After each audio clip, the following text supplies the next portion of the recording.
The nation-state is in crisis, and the solution can't come from within it. A wave of protest recently led to the ouster of Mr. Rajoelina as President of Madagascar and his replacement by Mr. Ryan Ravello. Generation Z rising up against corruption, nepotism and inequality to change their government and the direction of their country. Sounds great. Unfortunately, it's not as great as it sounds, because it's not just the names of the two presidents that are very similar.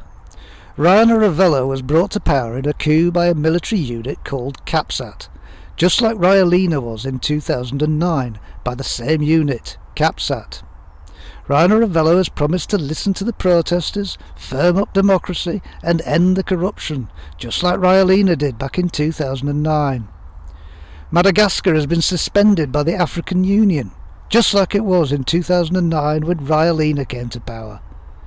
The Gen Z protesters are already expressing discontent at the outcome, feeling that Ryan Ravello, a businessman with strong ties to the previous regime, was not the change they wanted. It's a familiar pattern, with similar movements taking place in many countries around the world: Peru, Nepal, Indonesia, the Philippines. It's a similar phenomenon to the Arab Spring protests which swept North Africa and the Middle East 14 years ago, bringing hope to a generation of people in many countries that they could end the corruption and inequality and get true democracy. But they failed then, and sadly I think Generation Z will fail again now. The problem with these countries is they're run by a clique who have only one real interest, and that's personal enrichment, and in order to achieve that they have to hand the resources of the country, and hence effective control, to the superpowers, mainly the United States.